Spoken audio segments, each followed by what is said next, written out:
Bienvenue à 180 en ligne. On est vraiment super content que tu sois avec nous, puis on espère que l'événement aujourd'hui va être inspirant pour toi. En passant, inquiète-toi pas, tous nos événements respectent les recommandations du gouvernement au moment où ils ont été filmés. Si jamais tu veux plus d'informations, tu peux consulter notre page Facebook ou notre site Internet. À tantôt! Salut tout le monde, j'espère que vous allez bien. Bienvenue à ce dimanche matin de notre série Expérience qu'on poursuit. Bienvenue si vous vous joignez pour la première fois. Je m'appelle David, je suis pasteur de l'Église 180. Content de pouvoir partager ce temps-là avec vous. On est en live présentement sur YouTube, sur Facebook.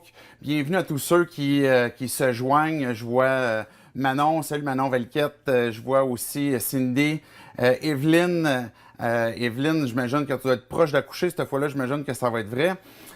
Plusieurs réguliers, plusieurs nouveaux. Je vois Maxime, Cathy.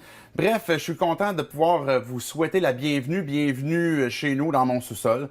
J'espère que vous êtes bien installés et puis que vous avez eu l'occasion de prendre peut-être votre café. Peut-être que vous êtes sur votre galerie à l'extérieur. C'est une superbe journée et je vous retiendrai pas toute la journée avec le discours. Vous allez pouvoir en profiter parce que ça fait même partie des belles et bonnes choses que Dieu vous donne. À travers la série, dans le fond, ce qu'on a commencé dans cette question d'expérimenter, c'est qu'on veut aller plus loin que simplement croire. On veut être, si on est croyant, par exemple, ou si tu es dans une démarche où ce que tu poursuis la foi, tu veux apprendre à connaître qui est Dieu, c'est d'être plus que des gens qui connaissent des choses, plus que des gens qui vont savoir des choses, mais qu'on va les expérimenter, qu'on va les vivre. Et c'est ça le but finalement de la série Expérience, c'est cette question d'une foi qui est authentique. On n'est pas des croyants non pratiquants, on est des gens qui croyons que la foi transforme des vies, que la foi fait du sens encore aujourd'hui en 2020. Et puis que Dieu désire se faire connaître. Aujourd'hui, c'est une question qui, peut-être pour plusieurs d'entre vous, vous avez cette perception de la gloire de Dieu comme étant un concept peut-être un peu mystique, peut-être un peu tellement spirituel que c'est difficile à comprendre. Ça peut évoquer différentes choses, peut-être dans votre esprit. Souvent, la gloire, on l'imagine comme une grosse lumière, c'est le soleil. Peut-être que vous imaginez la gloire peut-être d'une autre façon, par exemple, la gloire dans un sport que, par exemple, un athlète peut avoir dans un, par exemple, un volet artiste, comme par exemple quelqu'un qui a performé dans un rôle qu'il y avait, par exemple, au cinéma. Donc, peut-être que c'est pour vous, c'est les concepts de gloire. Puis quand on parle de gloire de Dieu, ça peut devenir un peu abstrait. Puis comment finalement l'expérimenter? La gloire est quelque chose qu'on voit dans la Bible régulièrement. C'est une vérité qui transcende d'un couvert à l'autre la Bible et qui est une expression de la personne de Dieu qui est à notre avantage que de pouvoir la découvrir. Je commence avec une petite anecdote juste pour vous illustrer ce que c'est pas la gloire. Quand j'étais adolescent, je jouais au football, je m'étais inscrit dans l'équipe à mon école et puis on était dans un quartier quand même là où mon école était pauvre. C'était pas l'endroit où c'était, mettons, les meilleures fréquentations qu'on pouvait trouver à cette école-là. Et puis, je m'étais joint à l'équipe. Puis, dans l'équipe, il y avait plusieurs de ces gars-là, qui venaient du quartier aussi, puis qui jouaient à l'équipe. Puis bon, je me suis greffé, puis j'ai eu du plaisir à jouer avec eux au football, à faire les pratiques. Et puis, je me souviens, le tout premier match, peut-être que je l'ai déjà parlé, ce tout premier match, où je suis entré sur le terrain, et puis je comprenais rien de ce qui se passait. Si vous suivez le football, vous regardez ça, puis vous dites, j'ai l'impression que c'est comme, ça arrête, ça repart, là, je comprends pas ce qui se passe. J'étais comme ça. Mais moi, j'étais un des joueurs, je me disais, qu'est-ce qui se passe ici, je comprenais pas. Et malgré tout, à ce tout premier match-là que j'ai joué, c'est un match qu'on a gagné. Et là, évidemment, quand on gagne un match, on est heureux, on est dans la gloire. Mais par après, c'est là qu'a suivi la déchéance où finalement, toutes les autres années que j'ai joué on n'a gagné aucun autre match. On les a tous perdus. Dans l'année en question, parce que j'ai joué mon premier match, on les a tous perdus. Et puis la deuxième, la troisième année, finalement, c'est comme on était vraiment l'équipe qui était en bas complètement du classement dans la ligue. Et puis, je me souviens qu'on visitait, par exemple, d'autres écoles, et quand on allait jouer, par exemple, chez eux, et puis je me souviens qu'on rentrait sur le terrain, puis là, il y avait une équipe en particulier qui était à Grimby. Je me souviens comment est-ce qu'ils étaient, leur équipement avait de l'air neuf, là. Tout était slick, le terrain, il était beau. Nous autres, notre terrain, c'était un trou de boîte. Il n'y avait plus de ligne là-dessus. On était prêts de voir où est-ce qu'on s'en allait. Eux autres, c'était du gazon. C'était coupé au ciseau. L'équipement était neuf. Il y avait une tour parce que c'était télévisé pour la télévision locale. C'était à la radio. Il y avait une équipe de cheerleaders. Puis là, nous autres aussi, on avait des cheerleaders. Je vais pas trop le commenter parce que je veux pas trop rabaisser ce qu'on avait comme équipe. Mais en tout cas, eux autres, leurs cheerleaders étaient belles. Fait que nous autres, c'était peut-être autre chose. Mais c'était pas une équipe non plus. Fait qu'on arrivait là, puis on voyait, on était intimidés par la gloire de cette équipe-là. Puis c'était les meilleurs dans la ligue, là. Puis il y en avait d'autres comme ça qu'on visitait. C'était pas tous les meilleurs, évidemment, mais ils étaient haut dans le classement. Et puis nous, on arrivait là avec notre équipement qui était déchiré, qui était tout déglingué, et puis qu'on était habitué de jouer dans la boîte, qu'on recevait les gens comme ça, l'équipe qui venait chez nous. On était un peu gênés. Puis ça nous amenait à faire des jeux qui étaient continuellement hors normes. Je me souviens une fois où on avait conçu un plan où je courais, puis là, sur le dos d'un de mes coéquipiers, j'allais monter dans le but de sauter par-dessus les joueurs, et finalement, c'était été comme un flop total. Je me suis retrouvé la face dans la tourbe, je me suis relevé avec l'herbe dans la bouche, et ça a caractérisé mes années de gloire dans le football. C'est-à-dire que il n'y en avait pas, comparativement aux autres équipes. La gloire est quelque chose qui est vraiment très éphémère. C'est quelque chose que quand on la cherche dans notre monde, par exemple, dans une équipe sportive, puis que là, on veut performer, malgré tout, j'ai réussi à performer un peu dans ce sport-là, mais jamais pour pouvoir vraiment dire, tu sais, j'ai réussi, tu sais, mon équipe a réussi, on était bien classés. C'est quelque chose d'extrêmement difficile. Puis quand dans notre monde, justement, on cherche, par exemple, soit performer à travers un sport parce qu'on veut être quelqu'un, soit performer, par exemple, en affaires parce qu'on veut réussir en affaires, et il y a une gloire qu'on veut obtenir, ben c'est encore là quelque chose d'éphémère. C'est quelque chose qui, même la Bible va dire que l'argent se fait des ailes, elle s'envole rapidement. Il semble que c'est difficile à garder, c'est difficile à dire, ben ok, là, j'ai réussi, mettons, à être une bonne mère, tu sais, à être une femme qui est comme le portrait cliché d'Instagram, tu sais, je réussis à m'entraîner, à éduquer mes enfants, je réussis à poursuivre des études en même temps que je travaille, et puis le côté gloire sur terre et nous glisse entre les doigts. Et pourtant, on est en quelque sorte tous à la recherche de pouvoir posséder la gloire puis pouvoir la porter. Puis, c'est peut-être de là que découle l'expression qu'on a des 15 minutes de gloire. C'est comme si, finalement, le mieux qu'on peut espérer, c'est 15 minutes dans notre vie pour dire qu'on a obtenu la gloire. Ben, encore là, c'est quelque chose qui est peut-être discutable, à savoir qu'est-ce qui a été glorieux, puis est-ce que vraiment, vous avez le sentiment, on a le sentiment que de l'avoir obtenu. Quand on poursuit comme ça ce désir de gloire, je veux pas avoir un ton où je suis en train de condamner, puis je suis en train de dire que c'est pas correct, puis c'est mauvais, faut pas réussir en affaires, faut pas réussir dans le sport. C'est pas ça du tout que je suis en train de dire. Mon point est que c'est cette notion de fragilité, c'est une notion comme quoi que on ne réussit pas à la porter, on ne réussit pas à la garder. Mais aussi, ce que je veux relever, c'est le fait que on la recherche comme si c'était quelque chose qui était en nous pour qu'on puisse porter la gloire. Et la Bible, comme je disais tantôt, va nous parler de la gloire. Il va nous en parler d'un angle différent et qui va nous mettre en garde aussi. Ce que je veux faire ce matin, c'est regarder le psaume 24 en particulier. Il va y avoir différents textes que je vais aller pour complémenter le psaume 24. Mais si vous avez une Bible, vous pouvez le tourner déjà dans ce psaume-là. Vous allez avoir aussi le lien si vous suivez sur Facebook actuellement.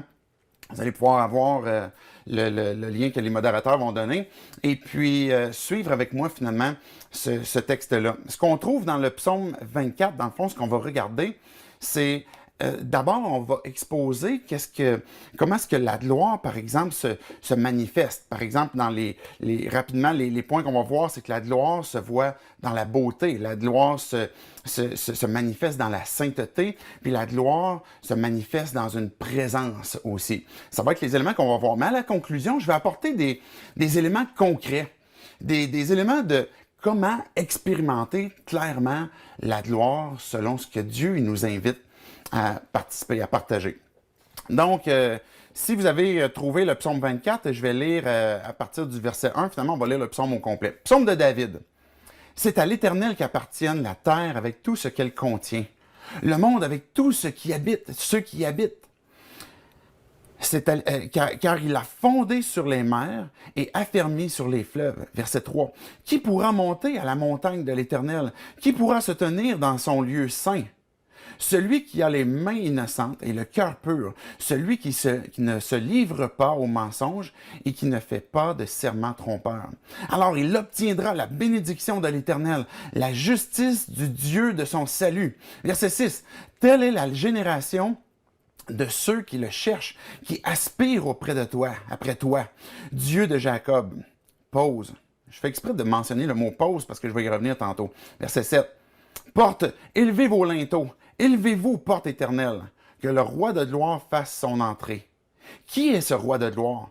L'Éternel si fort et si puissant, l'Éternel puissant dans les combats. Porte, élevez vos linteaux, élevez-les, portes éternelles, que le roi de gloire fasse son entrée. Qui donc est ce roi de gloire?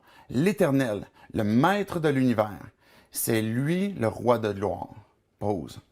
Voici le psaume 24 qui nous parle de la gloire de Dieu, la gloire de l'Éternel. Un pasteur, un auteur, un philosophe de notre temps contemporain, que je cite à l'occasion de Tim Keller, il décrit le tout premier chapitre de la Bible, Genèse 1, comme étant pas nécessairement un texte qui nous expose comment Dieu a créé la terre, mais beaucoup plus qui nous expose un chant, qui nous expose une louange de toute la création envers le Dieu, envers l'Éternel glorieux. Il semble que la création, que l'univers, que ce qu'on est invité à célébrer, à glorifier la personne de Dieu. Et puis le problème peut-être que vous avez avec ça quand on réfléchit à la gloire de Dieu, puis que Dieu il nous invite à le glorifier, peut-être que votre pensée intérieurement, puis que vous soyez croyant ou non, c'est que vous vous dites, pourquoi est-ce que Dieu a fait ça? Pourquoi est-ce que Dieu nous a créés? Puis qu'à quelque part, on a comme pas le choix de l'adorer. Parce que c'est comme si vous ne me rendez pas de gloire, puis si vous ne m'adorez pas, mais vous allez aller en enfer. Je dis la phrase de façon crue, comme ce que plusieurs, peut-être, vous la pensez, parce que je l'entends. Parce que je sais c'est quelque chose qui sont dans nos problèmes qu'on peut avoir avec Dieu. Est-ce que Dieu a simplement voulu comme nous créer, puis nous donner une obligation de lui donner la gloire, sinon on est séparé de lui? Ce qu'on voit à travers la Bible, comme dans le psaume 24 qu'on va commenter bientôt, c'est de voir que Dieu est glorieux. C'est dans sa nature, c'est dans sa personne. C'est comme si Dieu, je vais donner un parallèle, c'est comme si Dieu est immensément riche, mais c'est la réalité. C'est comme si Dieu est immensément riche, puis il s'est dit, je vais créer finalement l'univers, je vais créer la terre, je vais créer l'homme, l'humanité, pour que je puisse lui partager mes richesses, pour que je puisse lui partager ma gloire, parce que je veux manifester cette générosité, et puis ça va être une bonne chose, on va avoir du plaisir ensemble avec cette gloire qui découle de qui je suis. Donc Dieu a voulu partager sa gloire, et puis 2 citations rapidement dans Actes 17, 25, qui va dire il n'est pas servi, on parle de Dieu, il n'est pas servi par des mains humaines comme s'il avait besoin de quoi que ce soit. Dieu n'a pas besoin d'être servi. Dieu n'a pas besoin qu'on lui donne de la gloire parce qu'il est glorieux. Il est rempli de gloire et c'est lui qui la partage. Et puis nous, on a l'occasion de pouvoir lui rendre. Mais un autre texte encore dans les Actes, au verset 14, chapitre 14, 16 et 17 va dire « Dans les temps passés, Dieu a laissé les nations suivre leur propre voie. Malgré cela, il a continué de vous donner les bénédictions et mettre même la joie dans vos cœurs. C'est la générosité que Dieu démontre envers l'humanité. C'est ce qu'on appelle, et on en a parlé à quelques reprises dans les derniers dimanches, de la grâce commune. Dans la gloire, quand on parle à la gloire, juste pour avoir une définition, avant qu'on regarde les 2 premiers versets, le petit catéchisme, peut-être que vous êtes familier, peut-être que vous avez déjà entendu ça, le catéchisme de Westminster, la toute première question, la toute première phrase va comme suit.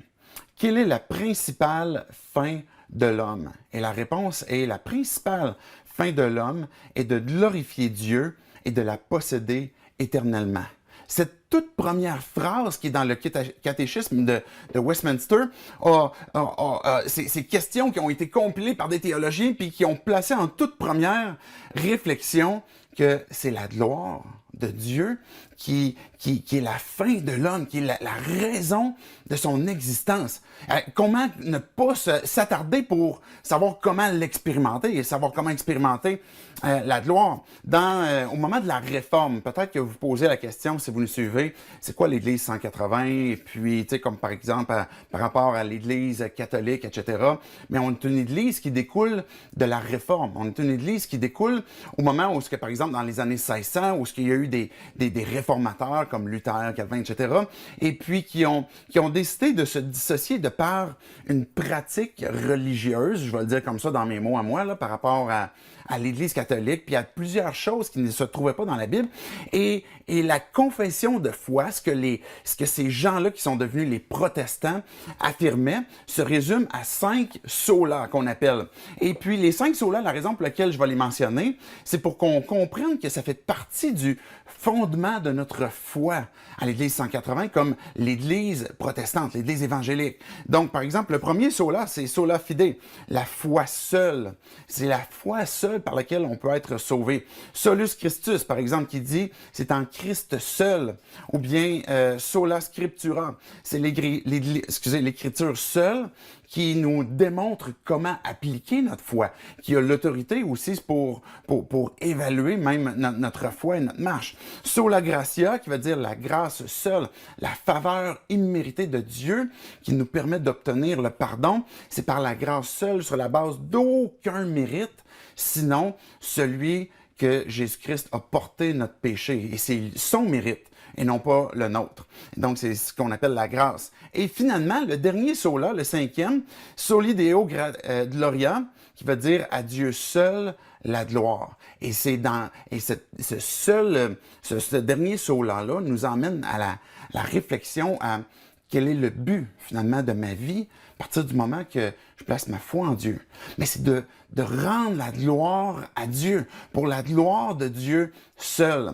La gloire, dans le verset 1 et 2 du psaume 24, elle est révélée à travers la beauté de ce que Dieu a fait. Par exemple, au verset 1, psaume de David, on sait qu'il l'a écrit, « C'est à l'Éternel qu'appartiennent la terre avec tout ce qu'elle contient, le monde avec tous ceux qui l'habitent, car il a fondé sur les mers et affermi sur les fleuves. » Cette notion qu'on voit que Dieu est le créateur de l'univers et que sa création, son œuvre, reflète qui il est. Qu'il a posé, par exemple, le texte va dire, David va dire, t'as placé la terre sur les fleuves. Et c'est une notion évidemment poétique, là. Et puis, et tous ceux qui l'habitent aussi. Et David va faire référence à la création de Dieu. Quand on regarde autour de nous, on va voir des belles choses.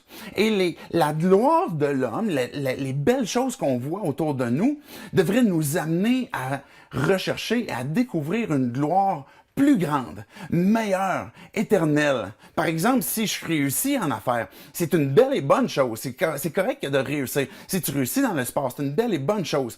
Mais les victoires, les réussites, les bons coups devraient nous amener à cette gloire-là que je suis en train de voir, est en train de me pointer à une gloire qui est de loin supérieure. Par exemple, vous aimez peut-être regarder, c'est pas trop mon cas, là, mais vous allez peut-être aimer regarder les tapis rouges où ce que les gens vont défiler, par exemple, les acteurs pour pour différentes choses, différents rôles qu'ils ont eus. Puis là, ils sont nominés. Et puis là, le tapis rouge est classique pour justement regarder comme les belles personnes, pour regarder les acteurs, regarder les gens. Et puis les robes, il y a toujours un cahier spécial qui nous montre un peu comment est-ce que les gens sont habillés. Et ça montre la beauté de ce que les gens sont, de ce qu'ils vont révéler, de ce qu'ils vont démontrer. Mais cette beauté-là n'est rien comparativement à la beauté quand on regarde même, par exemple, la création. Peut-être que vous êtes proche d'une fenêtre, puis vous voyez dehors, vous êtes en mesure de voir qu'il y a un soleil qui plombe, là, qui est beau, il fait chaud, la nature commence à redonner vie. Peut-être que vous êtes proche d'un cours d'eau, vous entendez le ruisseau, peut-être que vous entendez les oiseaux. Nous autres, récemment, on rouvre la fenêtre maintenant pour dormir, puis les oiseaux nous réveillent pendant la nuit. Donc, mais la création, on regarde ça, puis on se dit, mais c'est complètement capoté, parce que que ce soit les fleurs, que ce soit les arbres, que ce soit le pollen, malheureusement, je sais que certains sont allergiques, ben tout cela nous révèle que l'homme, le mieux qu'il peut faire, c'est mettre un bel habit, puis la création, qui ne fait rien, qui ne travaille pas pour ça, elle démontre la beauté. Et puis, quand même on regarde les choses que nos yeux sont capables de percevoir, ben on le sait que même au-delà de ce qu'on voit, que ce soit dans l'univers, ben l'étendue du ciel, l'étendue du firmament est comme infinie, puis on finit plus que de découvrir continuellement des choses qui dépassent notre compréhension, notre raisonnement, et tout cela révèle, que ça soit à partir de la robe, que ça soit à partir d'un paysage, que ça soit à partir du firmament, nous révèle qu'au-dessus de tout ça, c'est un Dieu qui est glorieux, puis il a voulu révéler la beauté de son œuvre, la beauté de sa gloire. Il a voulu révéler qui il est à travers toi, en plaçant la marque du Créateur en toi. Peu importe d'où tu es, peu importe d'où tu viens, même si tu n'as pas été désiré par tes parents, le Dieu Créateur a mis son empreinte en toi. Et ça, c'est sa beauté qu'il a placée. Il y a des belles et bonnes choses, même si tu es découragé de toi-même. Il y a des choses que Dieu a placées dans ton cœur, qu'il veut révéler. Il y a des vertus qui sont là, qui ne sont pas une fin en soi, où OK, je vis maintenant pour être vertueux, mais les vertus qui sont là me démontrent encore une fois juste une étincelle, une pointe de lumière de la grandeur, de la beauté de Dieu. Un texte rapidement, je vous invite à tourner dans Job, chapitre 26, les versets 10 à 14. David, il disait, pendant que vous tournez, Job 26, David, il disait, « Je te loue, Dieu, de ce que je suis une créature si merveilleuse. » La parole, même David lui-même disait, « Dieu, je vois en moi comment est-ce que je suis beau. » Je ne sais pas si vous avez eu cette impression-là ce matin quand vous vous êtes levé. Peut-être vous dites, « Hey, je suis donc ben beau au matin. » Normalement, on est un petit peu poqué, dépendamment comment est-ce qu'on a passé la nuit. Mais on reflète la beauté de Dieu. Vous êtes des créatures merveilleuses. Et Job 26 va dire, par exemple, il a tracé un cercle sur les eaux. En passant, c'est pour ceux qui sont platistes, là, même la Bible dit que la terre est ronde. Il a tracé un cercle sur les eaux. Même quand on regarde à l'horizon, il y a vraiment un cercle sur l'eau. Et jusqu'à la limite entre la lumière et les ténèbres. Verset 11. Les colonnes du ciel s'ébranlent et sont stupéfaites quand il les rabroue. Verset 12. Par sa force, il agite la mer. Par son intelligence, il tracasse. Il tracasse Rahab. Verset 13. Par son souffle, le ciel devient immaculé. Sa main transperce le serpent fuyard. Si tels sont les bords de son œuvre, et quel murmure en percevons-nous? Qui comprendra le tonnerre de sa puissance? Ce que Job est en train de dire ici, là, c'est que le plus qu'on peut regarder, ce n'est que le bord de son œuvre. Puis on le comprend à peine.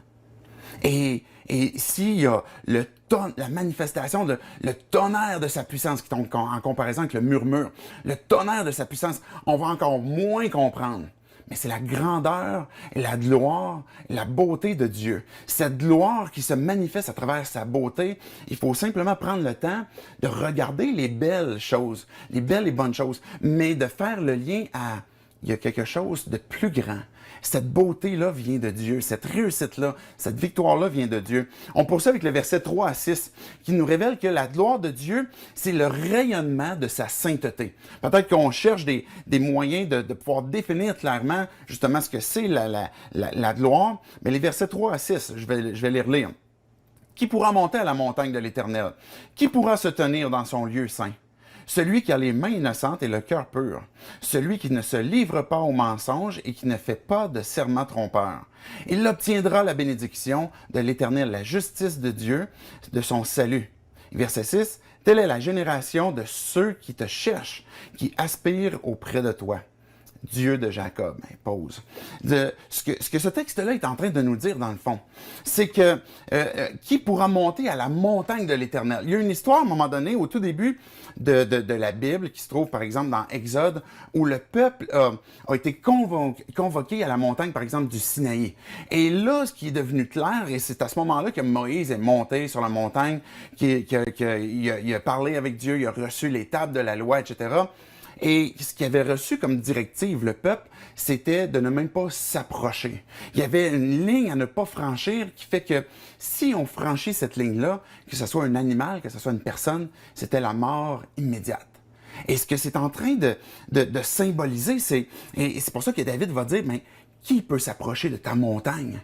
Qui peut venir dans ton lieu saint? Le lieu saint, c'est la notion de temple. À l'époque de David, le temple n'était pas construit, c'était la tente. Donc, la tente d'assignation, le lieu où les gens venaient pour rencontrer Dieu. Et Dieu était particulièrement manifestait sa présence dans le lieu, non seulement parce qu'il y avait peut-être divisé en deux, il y avait le lieu saint, mais le lieu très saint. Et là, tu te pointais pas là pour aller manger ton lunch. Il fallait que tu entres là uniquement si tu étais désigné, si tu étais sacrificateur selon l'ordre d'Aaron, et puis dans un moment précis de l'année, une fois par année, puis là, tu rentrais, puis là, tu avais des choses en particulier, et puis si tu convenais pas à ces règles-là, ben tu mourais, puis on te sortait de là par le pied. Fait que David, il pose la question, ben, qui peut rentrer dans le lieu saint? Et il va poursuivre au verset 4 que, ben, c'est celui qui a les mains innocentes. Mais c'est qui ça? Qui d'entre nous peut dire « j'ai les mains innocentes et j'ai le cœur pur ». Que ce soit la montagne, que ce soit le lieu saint, ces questions de mains innocentes et de cœur pur permettent à la personne qui les a de pouvoir aller sur la montagne, de pouvoir aller dans le lieu très saint. Et puis, le fait que Moïse soit allé ou qu'un prêtre pouvait aller dans le lieu très saint une fois de temps en temps n'est pas représentatif du genre humain, mais plutôt d'une exception que Dieu a montré qu'on ne peut pas entrer dans sa présence à cause de sa sainteté, à cause de sa perfection, à cause de sa beauté infinie et qu'il a en horreur l'injustice, qu'il a en horreur le mal, qu'il a en horreur l'idolâtrie, par exemple, qu'il a en horreur que ce soit la jalousie, que ce soit peu importe le mensonge, ce qu'il va mentionner. Et il va dire, ben, c'est impossible d'entrer dans ma présence si ton cœur est pas complètement pur de toutes ces choses-là. Particulièrement verset 4, il va dire, ben, qui est celui, par exemple, qui ne se livre pas au mensonge ou qui ne fait pas des serments trompeurs? Peut-être qu'on peut se poser la question, est-ce que j'ai déjà menti? Ben, on va avoir la réponse, poser la question, ça fait quasiment pas de sens, parce qu'on le sait qu'on a tous menti. Et juste ça démontre comme quoi qu'on est tous disqualifiés. On est tous disqualifiés de la gloire de Dieu. C'est ça la réalité. Dieu a voulu partager sa gloire à l'humanité, mais l'humanité n'en a pas voulu. Et en se tournant contre Dieu, puis en étant rebelle contre lui, ben, on a décidé de se tourner vers nos propres plans, vers nos propres péchés, vers nos propres objectifs de vie qui sont contraires à ceux de Dieu et qui sont mal et qui nous détruisent et qui nous séparent de Dieu. Personne d'entre nous a les mains pures ni le cœur pur. Et c'est pour ça que la Bible nous dit que le salaire du péché, c'est la mort. Que le fait que d'avoir péché, on est privé de la gloire de Dieu. C'est ce que la Bible nous dit. Et David avait compris ça. C'était une vérité à l'époque aussi de l'Ancien Testament, qu'on ne peut pas être dans la présence de Dieu parce que la gloire de Dieu, c'est le rayonnement de sa sainteté. C'est plus qu'une lumière, c'est le rayonnement qu'il est saint. Et puis, le péché nous fait tous manquer la gloire. Le péché nous a tous amenés à être disqualifiés. Et puis, que ce soit parce qu'on le fait ou par omission. Quelque chose que Dieu nous demande et qu'on décide de ne pas le faire. Ou quelque chose que Dieu nous demande de ne pas faire et qu'on décide de faire, qui est contraire à sa volonté. Et à cause de ça, on est séparé de Dieu. À cause de ça, la colère de Dieu est sur chaque personne qui est dans cet état-là. Donc, non seulement on ne peut pas entrer dans la présence de Dieu, on ne peut pas aller sur la montagne, mais on est séparé de Dieu puis on est condamné. C'est ce que la Bible va appeler aussi puis décrire qui va suivre l'enfer. Là, ça serait peut-être pas le bon moment de comme on coupe le stream puis on arrête ça là parce que vous dites il me semble que je m'attendais à quelque chose de plus glorieux. Ben, la gloire de Dieu reflète sa sainteté. Et c'est quelque chose qu'on doit comprendre pour savoir que, justement, on ne le mérite pas. Et David, il va dire que celui qui est innocent et qui a le cœur pur, lui, il peut entrer. Et ce que la Bible nous dit, c'est que cette prophétie-là est accomplie dans la personne de Jésus. La personne de Dieu manifeste la sainteté. Un texte de Ézéchiel, rapidement, je vous le lis pas au complet, mais Ézéchiel, au chapitre 1, à un moment donné, pour commencer son livre, révèle justement cette vision qu'il a eue de Dieu. Puis il va dire, il y avait une forme, il y avait un trône, et puis qui m'est apparu, et puis quelqu'un dont l'aspect ressemblait à celui d'un homme, tout en haut. Et j'ai vu comme un éclat étincelant, comme du feu, qui enveloppait tout autour. Et puis là, il dit, j'ai vu le haut qui était comme étincelant, le bas aussi qui était étincelant. Et la réaction de ça, c'est qu'il est tombé sur sa face. Il est tombé le visage contre terre. Puis là, il va dire, j'ai entendu quelqu'un me parler. Et puis le reflet, j'ai vu le reflet de la gloire de Dieu. Et puis j'ai entendu finalement quelqu'un me parler. Mais cette gloire, comme au moment du buisson ardent, que Moïse arrive, ben Dieu, il dit, enlève tes sandales, parce que le lieu sur lequel tu te trouves est saint. Il y a quelque chose qui fait qu'on n'est pas qualifié pour entrer dans la présence de Dieu. Comme Ézéchiel qui voit le reflet de la gloire, il tombe sur sa face. Comme par exemple la manifestation, par exemple, de la nuée dans l'Ancien Testament, etc. Le rocher, qui sont des manifestations de la gloire de Dieu, mais qui reflètent justement sa sainteté. Pour terminer ce point-là, je vais vous inviter à tourner dans Hébreux, le chapitre 1, le verset 3. Jésus répond à celui qui répond aux exigences. Jésus est celui qui répond aux exigences que David est en train de poser comme question. Qui va pouvoir monter sur la montagne? Qui va pouvoir entrer dans le lieu saint? Mais celui qui est innocent de péché, celui qui a le cœur pur, celui qui n'a jamais menti, celui qui ne trompe pas. Et ce qu'il va dire, par exemple, dans Hébreux 1.3, ce Fils, on parle de Jésus, est le rayonnement de la gloire de Dieu et l'expression parfaite de son être. Jésus est l'expression parfaite de Dieu, de sa gloire. Et il soutient toute chose par sa parole puissante. Et après avoir accompli la purification des péchés, il s'est assis dans les cieux à la droite du Dieu majestueux. J'aime l'expression que ça dit que Jésus est allé s'asseoir. Pourquoi? Parce que tout a été accompli. Parce que cette gloire que Dieu voulait nous partager est rendue possible par Jésus qui ça dit qu'après avoir accompli la purification des péchés, ce mal qui nous sépare de Dieu et nous permet que d'être réconciliés avec Dieu dans l'œuvre de Jésus-Christ. En mourant, lui qui était innocent par rapport au péché et le cœur pur, il nous donne sa justice. C'est un message qu'on rappelle souvent et qu'on doit se rappeler souvent. Et que tu sois croyant, que tu ne sois pas croyant, et si tu ne connais pas Dieu, c'est le message qui va pouvoir te faire comprendre comme quoi que c'est par la grâce seule, en plaçant ta foi en Jésus, qui fait que tu vas pouvoir voir et apprécier et expérimenter la gloire de Dieu, la sainteté de Dieu. Jésus avait dit au peuple, ben, il faut que votre justice dépasse celle des scribes et des pharisiens. Fait que c'est une justice parfaite qu'on a besoin. Et pour ça, il fallait que ce soit Jésus qui puisse venir et puis nous donner sa vie, son innocence, son pardon. Et que si t'es croyant, c'est un message qui est nécessaire pour te rappeler, pour continuer d'expérimenter la gloire de Dieu, pour justement t'aider à relever les yeux, de justement pouvoir voir ben, comment est-ce que Dieu, dans sa vie, est en train de manifester sa gloire, sa sainteté. Pierre, il va dire, soyez saints car je suis saint. C'est cette notion comme quoi que j'ai besoin de Dieu, j'ai besoin qu'il transforme encore ma vie, et puis j'ai besoin qu'il me rende semblable à lui, et parce que je veux découvrir qui il est, je veux me plaire en lui, je veux pouvoir lui rendre la gloire, je veux pouvoir goûter sa gloire. Mais la gloire de Dieu est le rayonnement de la perfection, et c'est sa sainteté. On dit tantôt, c'est la manifestation de la beauté. Donc Dieu, dans l'œuvre qu'il a fait, il est en train de démontrer comment est-ce que sa gloire, elle dégage de la beauté. Mais dans la suite du texte, on voit comment est-ce que sa gloire, elle est rayonnante de sa sainteté, rayonne sa sainteté. Et le texte, il va leur dire, jusqu'à la fin, il va dire pause. C'est quoi l'idée de pause? C'est comme, OK, je vais me chercher un café, je m'en vais faire une coupe de commission, je vais revenir après. C'est Sheila, c'est cette idée de prends le temps de processer ce que tu viens d'entendre.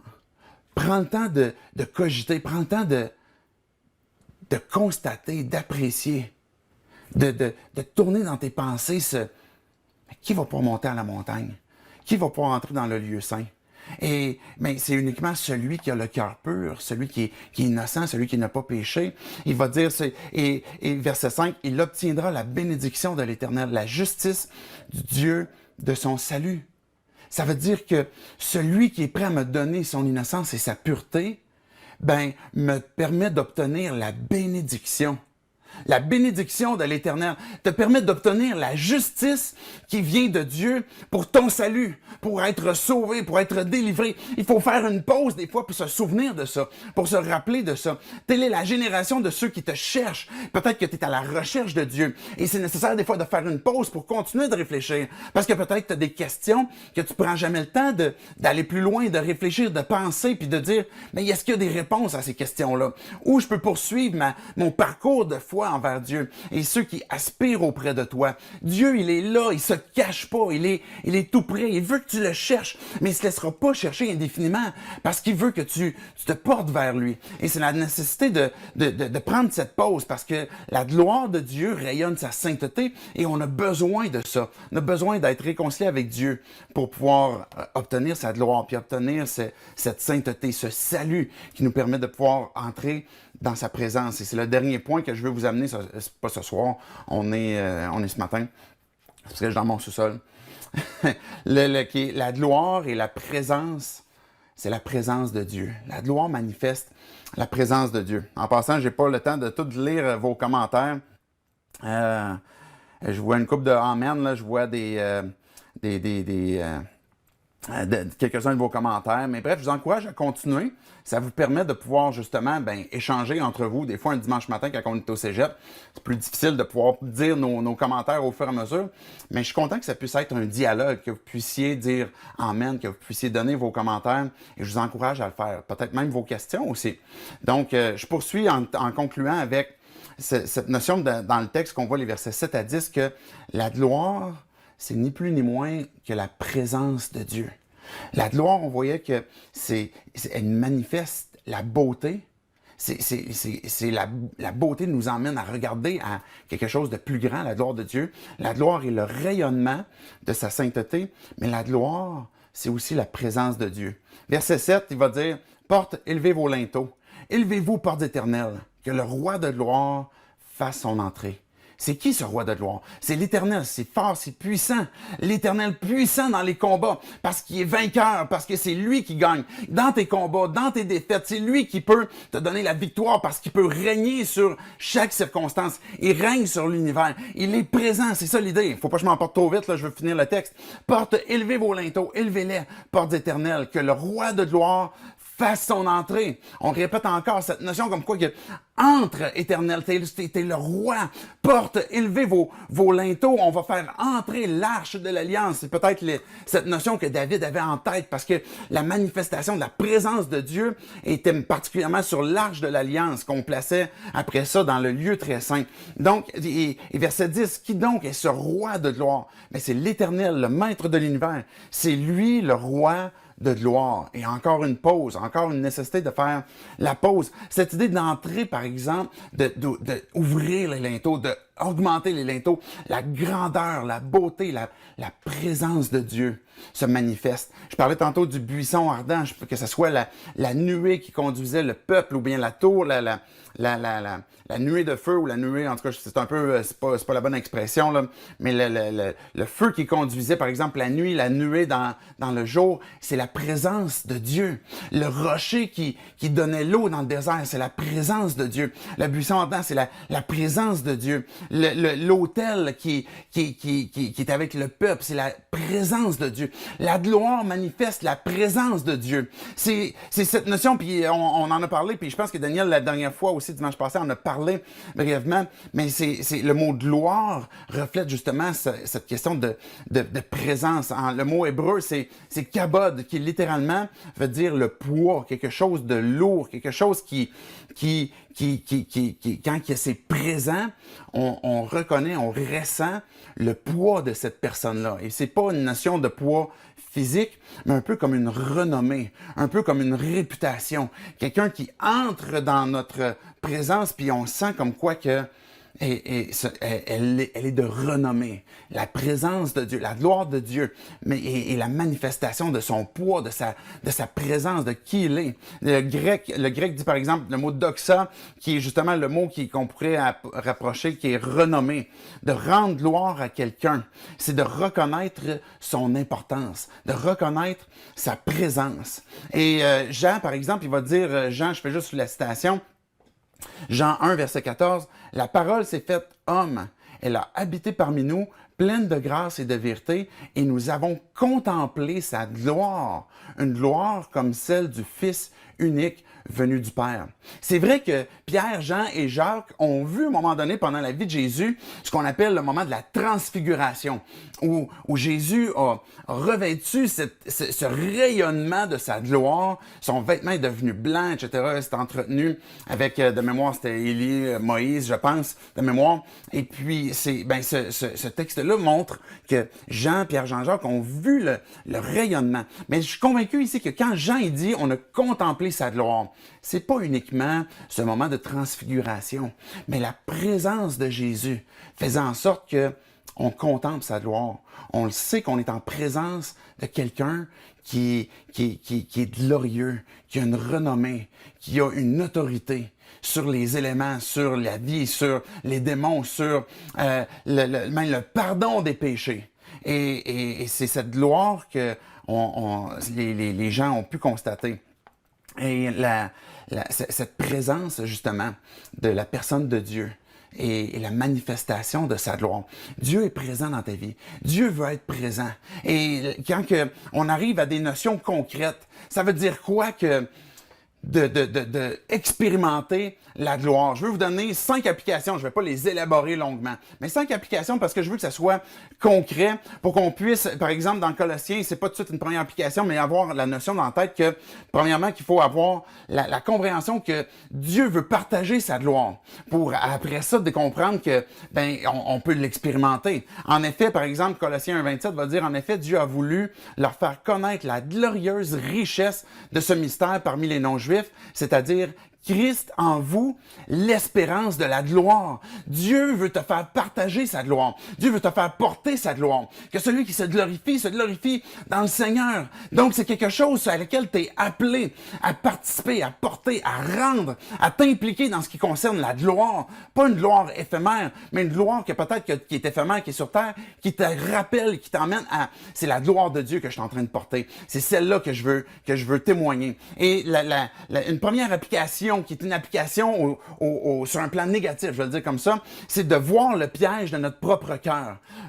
Une première application pour expérimenter la gloire, c'est comprendre que notre propre cœur peut nous piéger. Il peut nous piéger par la recherche de notre propre gloire, la gloire humaine, la recherche de notre propre réussite, la recherche de nos propres victoires, la recherche par nos propres efforts. Et comme j'ai dit, le problème, c'est pas tant que on peut profiter de ce que Dieu nous donne, qu'on puisse être bon dans le sport, qu'on puisse réussir en affaires, etc., mais qu'on soit vigilant sur le fait que notre cœur cherche à voler la gloire à Dieu et qu'on doit premièrement comprendre que pour expérimenter une gloire qui dure puis qui n'est pas éphémère et puis qui est ultra glorieuse comparativement à ce que l'on a sur terre, c'est savoir que notre cœur, même si t'es croyant, ben nous guette à prendre la gloire à Dieu puis se l'attribuer. Et c'est un problème profond qui est peut-être par rapport à la complaisance, par rapport à un aveuglement sur nos propres vies, sur peut-être ce que Dieu est en train de faire, sur notre identité profonde, que si j'ai reçu la vie en Jésus-Christ, si j'ai reçu cette nouvelle identité du Fils en moi, ben maintenant j'ai une nouvelle identité. J'ai peut-être des idoles, des choses qui dans mon cœur que je veux nourrir, mais maintenant je suis conscient que mon cœur, s'il recherche ça, je dois continuellement, encore et encore, le soumettre à Dieu pour être vigilant de ce piège qui m'emmène à peut-être à l'autosuffisance, à me reposer sur mes propres réussites, mes propres richesses. Donc, sa première application, c'est d'être conscient que notre propre cœur nous guette. Et si tu n'as jamais placé ta foi en Dieu, ça, c'est le tout premier point de départ pour pouvoir expérimenter la gloire. Il faut que tu obtiennes le pardon de Dieu. Pas en étant une bonne personne, pas en cherchant à régler toutes les affaires pour finalement arriver à un point acceptable. Il faut que tu viennes à Dieu. Puis tu lui confesses que t'es pécheur, que t'as été rebelle à lui, que tu recherches ton propre intérêt et que tu lui confesses les choses qui sont sur ton cœur, que tu sais qui sont contre lui. Et que tu lui dises, je demande pardon et sauve-moi. Donne-moi ton pardon pour que je puisse devenir ton enfant. C'est une étape importante qui doit se faire à un moment. Qui doit pas juste être, OK, je comprends le principe, mais il doit y avoir un marqueur où OK, là, je prends conscience de mon propre cœur et je reconnais que j'ai besoin de ce que le Père Céleste me donne, c'est-à-dire son Fils unique, et que le Fils me donne sa vie pour que je puisse découvrir qui il est, que je puisse participer à sa gloire divine, pour que je puisse ne plus être séparé de sa gloire, mais que je puisse être pardonné. Donc, c'est le tout premier point qui est à faire, et même comme croyant aussi qui est à se rappeler. Une deuxième application, brille. Brille, si tu veux expérimenter la gloire de Dieu, ben, vis ta foi de façon authentique. Et je suis pas en train de dire de cacher tous tes mauvais côtés puis de vivre de façon hypocrite mais brille, partage ta foi. Et Jésus, il disait, par exemple, il disait pas, vous allez être. Il dit, vous êtes le sel de la terre. Vous êtes la lumière des hommes. Que votre lumière brille ainsi devant les hommes, qui va dire dans le chapitre 5, Matthieu 5, verset 16. Votre lumière brille devant les hommes afin qu'ils voient votre belle manière d'agir et qu'ils célèbrent la gloire de votre Père céleste.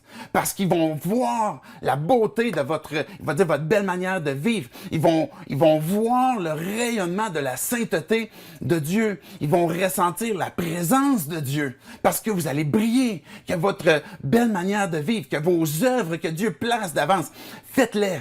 Allez-y avec foi. Abandonnez peut-être les craintes, peut-être les anxiétés, peut-être les doutes que vous avez qui vous empêchent de faire un pas. Et vivez la mission que Dieu est en train de vous donner. De vivre votre foi là où vous êtes. Si vous êtes une mère, si vous êtes, peu importe quel est votre travail, peu importe quel est vos hobbies, ben, brillez dans ce que vous êtes puis vivez une foi qui est authentique. Vous êtes la lumière du monde. Vous êtes le sel de la terre. Et pour expérimenter la gloire de Dieu, ben, il faut briller. C'est tout simplement. Et évidemment, par la grâce de Dieu. Une troisième application, se satisfaire de Dieu. On a besoin et John Piper, il disait par exemple, plus je me satisfais en Dieu, plus Dieu est glorifié. Plus je réalise que ce que Dieu me partage est bon pour moi, me fait du bien, me transforme. Et je répète souvent cette expression-là, comme quoi qu'on n'est pas des vendeurs de Jésus, parce que là, on réussit à tout bien paraître, à avoir un extérieur qui est bien contrôlé. Puis là, tout d'un coup, je peux commencer à briller. Puis là, je peux commencer à vraiment être glorieux. Ben, cette idée de se satisfaire en Dieu, c'est constamment où j'ai besoin de Dieu. Plutôt que de nourrir peut-être des idoles, je parlais tantôt, que ce soit le regard des gens, que ce soit la performance dans un travail, dans le sport, parce que ça va nourrir en moi une forme de « je suis quelqu'un, je suis devenu glorieux ». Ben que quand je trouve ma satisfaction en... J'ai plus besoin du regard des gens. Ou du moins, je comprends que j'ai à lutter contre ça, puis je vais découvrir en Dieu ma satisfaction comme quoi que c'est lui qui m'a accepté, c'est lui qui m'a pardonné. Et j'ai plus besoin à chercher à plaire aux hommes, ou à besoin de performer dans un sport, ou de performer dans un beau body parce que je vais au gym, ou de performer parce que je suis bon au travail, ou parce que je suis une parfaite mère Instagram, mais plutôt parce que ma satisfaction, elle est en Dieu. Et quand je me satisfais de la personne de Dieu, Dieu est glorifié. Et je suis en train d'expérimenter la gloire quand que je suis satisfait, quand je vais constamment m'abreuver et me satisfaire dans la personne de Dieu. Et pas une question de vendre parce que je réussis à tout contrôler, mais même dans des moments où j'ai ces idoles en moi, ben je retourne continuellement à Dieu. Je lui confesse, je lui demande son aide et puis encore une fois, je me rappelle les vérités pour qui vont me satisfaire en lui. La quatrième application, accepter que tu es un vase de terre. Je ne vais pas dire un verre de terre, tu es un vase d'argile, tu es un vase qui... Tout n'est pas parfait. Vous n'avez pas besoin d'essayer de nous le faire croire. Et on est des vases de terre. Et notre vie est encore des fois tout croche. Il y a des choses des fois qui ne sont pas réglées. Il y a des pièges qu'on retombe encore dedans. Il y a des choses qu'on n'est pas capable de faire, qu'on n'est pas capable d'accomplir. Et ce que Dieu a voulu faire dans son plan, et c'est une vérité biblique, c'est que Dieu a voulu faire porter ce trésor de gloire. Dieu en vous, c'est ça que j'ai cité tantôt de Colossiens. C'est quoi ce mystère-là? C'est Dieu en vous, l'espérance de la gloire. Ça veut dire que je suis un vase de terre qui porte un trésor d'une valeur infinie.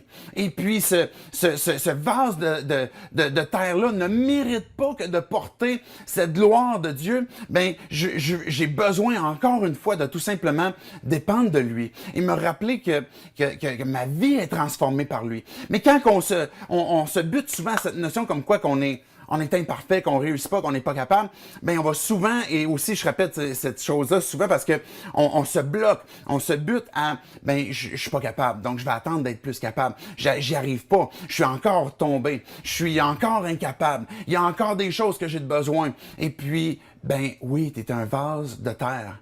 Et Dieu veut se glorifier dans ta vie. En transformant ta vie, en transformant ta personne, en transformant tes pensées, en transformant ton cœur. Et les miracles que Dieu déploie toutes sortes de miracles, des miracles surnaturels encore aujourd'hui, que ce soit des guérisons, que ce soit des résurrections, que ce soit des aveugles qui retrouvent la vue, ça peut arriver. Mais les miracles qui peuvent se produire et sur lesquels on ne doit pas se fermer les yeux, c'est quand Dieu vient dans nos vies. Parce que on dit, Dieu, je suis ce vase de terre, j'ai encore besoin de toi, je porte ta gloire, c'est toi, Christ, qui vit en moi. Et vient déraciner cette chose qui est dans ma vie, qui continuellement me fait du mal. Et Dieu va faire des miracles dans nos vies, dans ta vie. Et c'est ça qui va révéler la gloire de Dieu, que tu vas expérimenter le fait que même après plusieurs années de vie chrétienne, il y a quelque chose que Dieu vient de déraciner. Parce que tu as décidé de lui faire encore confiance. Parce que tu as décidé encore de te repentir en disant, Dieu, j'ai besoin de toi, j'ai encore besoin de toi pour ça. Et à un moment donné, de crier à lui et de dire, Dieu vient déraciner ça. Ben, t'es un vase de terre qui te permet de pouvoir rendre la gloire à Dieu et de pas rester dans ton découragement.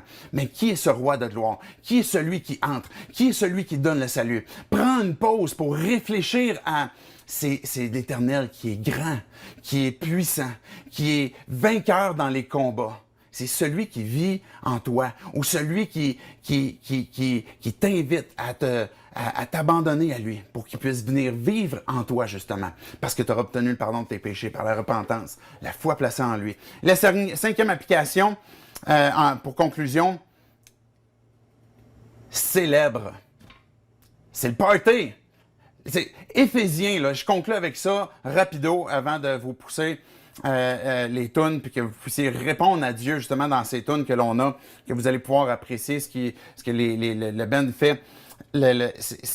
Éphésiens, par exemple, dans le chapitre 3, à 3 reprises, nous rappelle pourquoi Dieu t'a créé. Verset 6, c'est ce qu'il a voulu, c'est-à-dire qu'on devienne ses enfants, dans sa bienveillance, pour que nous célébrions la gloire de sa grâce, dont il nous a comblés dans le bien-aimé. Verset 11. En lui, nous avons été désignés comme héritiers, ayant été prédestinés suivant le plan de celui qui met tout en œuvre conformément aux décisions de sa volonté, pour servir à célébrer sa gloire. Nous qui avons par avance espéré dans le Messie. Verset 14.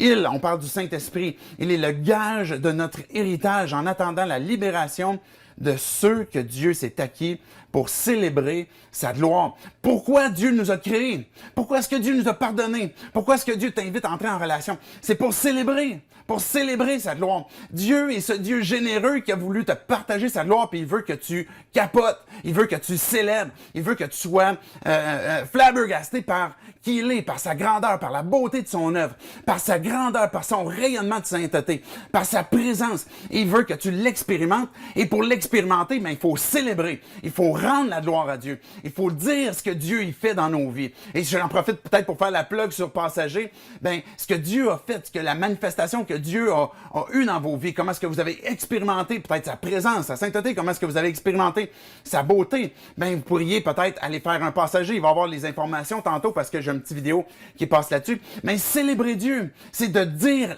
ce que Dieu fait. Et quand je suis en train de dire ce que Dieu fait, je suis pas en train de retenir quelque chose que Dieu m'a donné puis que je retiens pour moi puis que finalement je garde peut-être la gloire, mais je suis en train de dire voici ce que j'ai vécu et je le dis pour célébrer que ça c'est la gloire de Dieu.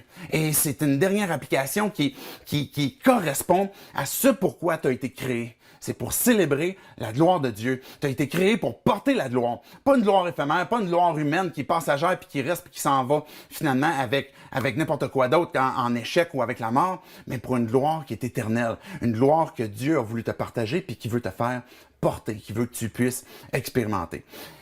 Je vous souhaite une excellente semaine, une excellente soirée. On va avoir, je dis encore soirée, c'est peut-être parce que je suis dans mon sous-sol encore. On est vraiment en live en passant, là. Je n'ai pas enregistré ça en soirée. Mais je vous souhaite une excellente après-midi, fin de soirée, semaine. Et puis, dans la semaine qui vient, on va avoir des flashbacks, par exemple, lundi, mercredi, vendredi. Jeudi, vendredi, on est en live où on a des flashs, où on a certaines thématiques qu'on peut aborder. Et puis peut-être si vous avez de l'intérêt, des questions que vous aimeriez poser, envoyez-moi-les, puis c'est peut-être des choses qu'on peut aborder dans des flashs à venir. Donc surveillez l'horaire pour voir qu'est-ce qui va se passer. Et je vous laisse avec deux tunes qui nous donnent l'occasion de pouvoir répondre à ce qu'on vient d'entendre et aussi avec un petit témoignage passager. Salut tout le monde. Bonne journée.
soit toute la gloire.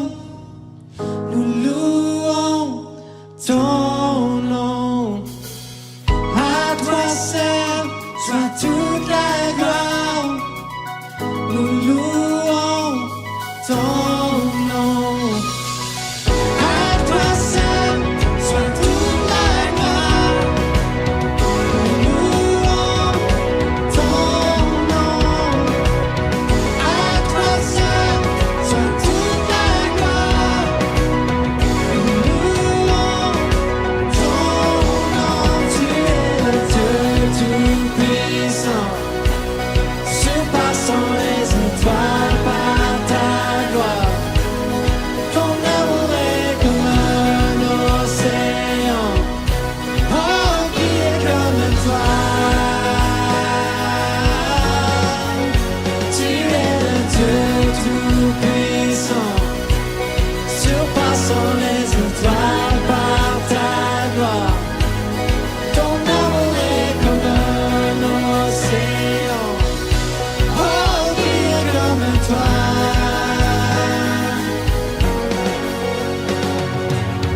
À toi seul soit toute la gloire.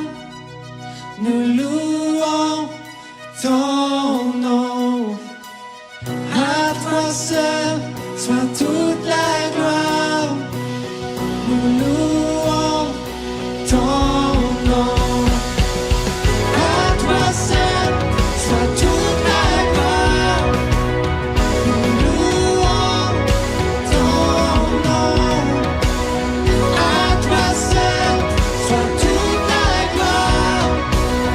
Nous louons ton nom. Tu es le Dieu tout-puissant, surpassant les étoiles par ta gloire. Ton amour est comme un océan. Oh, qui est comme toi? Tu es le Dieu tout-puissant, surpassant les étoiles par ta gloire. Ton amour est comme un océan. Oh, qui est comme toi?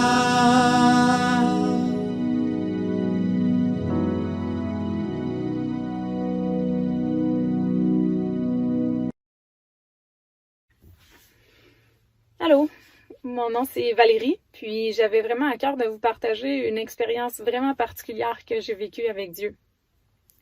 Tout a commencé quand j'avais 7 ans. Dans le fond, j'ai commencé à avoir des maux de tête assez importants régulièrement. Puis un jour, mes parents se sont fait dire que ça pouvait avoir rapport avec un problème de vision. Alors, ils m'ont emmené consulter une optométriste qui m'a confirmé que j'étais hypermétrope et astigmate. Donc, elle m'a prescrit une paire de lunettes et tout s'est réglé. Ensuite de ça, un an et demi plus tard à peu près, mes maux de tête sont revenus puis ils étaient vraiment plus intenses. Donc, on est retourné voir l'optométriste qui, après avoir passé des examens, m'a annoncé que ma vue s'était dégradée beaucoup. Puis, c'est certain, là, il fallait que je change mes lunettes. Là, dans le fond, il y avait un délai de commande d'à peu près 1 mois. Ça, c'était au mois de mai. En juin, à la fin juin, c'était prévu que je parte pour une dizaine de jours à l'extérieur dans un camp de vacances. Puis, soudainement, c'est là que ma mère s'est dit « Si je laisse Valérie partir au camp avec ses lunettes, il y a quand même des bonnes chances qu'ils ne reviennent pas en bon état. » Dans ce temps-là, j'étais pas la personne qui prenait le plus soin de ces choses. Fait que ça m'arrivait souvent de perdre mes lunettes, de les oublier, de les échapper. Je les nettoyais pas, je voyais rien dedans. Bref, c'était un peu n'importe quoi.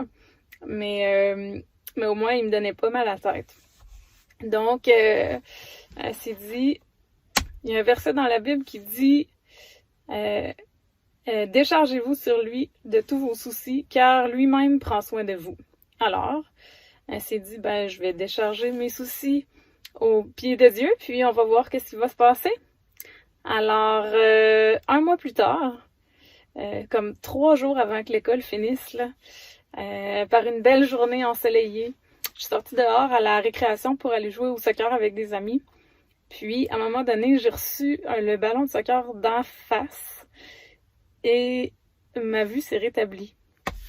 Dans le fond, j'étais certaine que j'avais eu du verre, de la vitre, là, la vitre de mes lunettes dans mes yeux. Sur le coup, je voyais tout croche, il n'y a rien qui fonctionnait. Puis ce que j'ai remarqué, c'est que si je mettais mes lunettes, je voyais rien. Puis si je les enlevais, tout était beau. Fait qu'au bout de, tu sais, quand je suis revenue de chez nous à la maison le soir, j'ai raconté ça à mes parents. Les parents étaient comme, ouais, c'est ça. Ils ont eu la même réaction que vous. Mais au bout de 3-4 jours, ils ont bien vu que, coudonc, quand elle met ses lunettes, elle a mal à la tête. Puis quand elle les met pas, elle est correcte. C'est vraiment bizarre.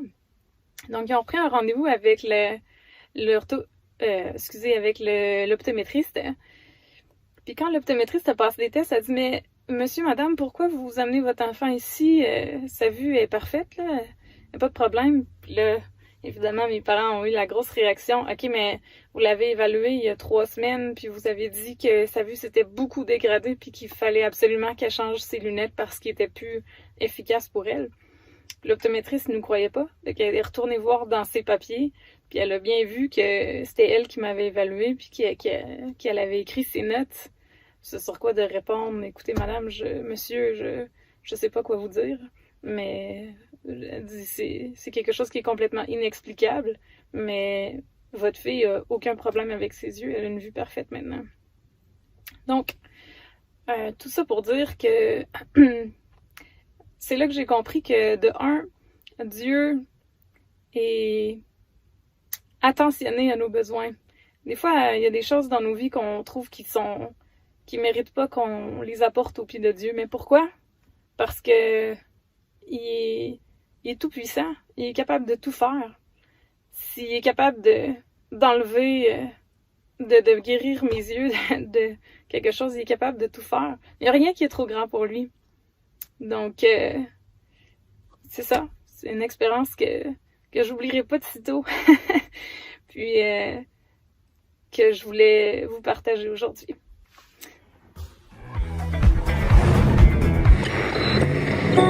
Si toi aussi tu veux partager ton histoire, rends-toi sur église180.com/passager. Tu y trouveras les informations nécessaires.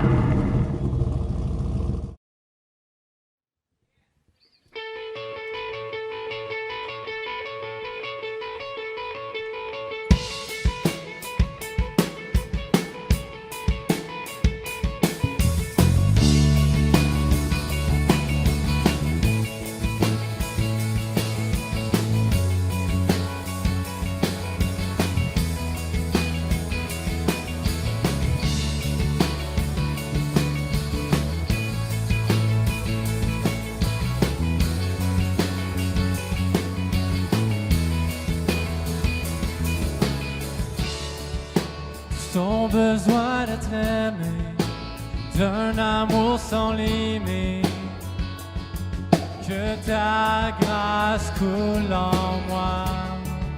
Tout son besoin de pardon, de la bonté, le sauveur, l'espoir des nations. Chante sauveur ensemble, sauveur.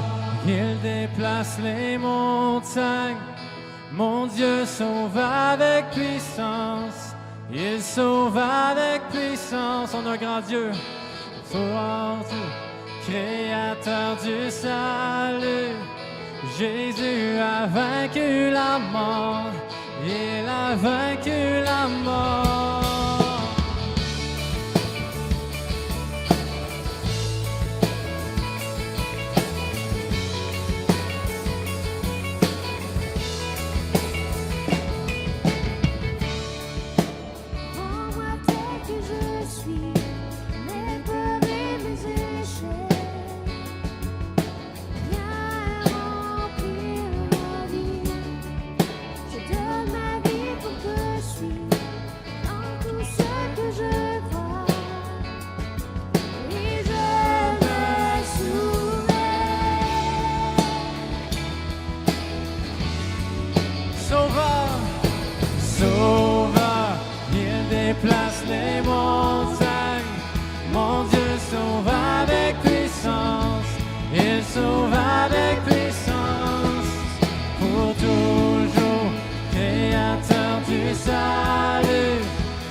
resplendit pour que le monde voie. Nous chantons pour la gloire du roi ressuscité.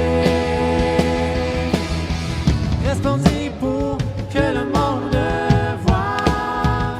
Nous chantons pour la gloire du roi ressuscité. Jésus resplendit pour que le monde voie. Chantons pour la gloire du roi ressuscité. Resplendit pour que le monde voie. Chantons pour la gloire du roi ressuscité. Jésus resplendit pour que le monde voie. Nous chantons pour la gloire du roi ressuscité. Sauveur, il déplace les montagnes. Mon Dieu sauve avec puissance. Il sauve avec puissance. Pour toujours, créateur du salut. Jésus a vaincu la mort. Il a vaincu la mort. Sauveur, il déplace les montagnes. Mon Dieu sauve avec puissance. Il sauve avec puissance. Pour toujours, créateur du salut. Jésus a vaincu la mort. Il a vaincu la mort. Amen.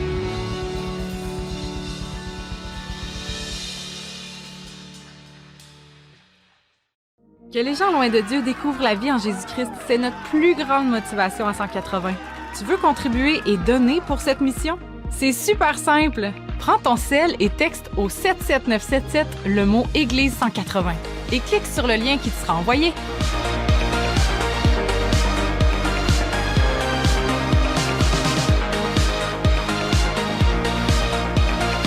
Merci. Ta contribution fait une vraie différence dans la vie des gens.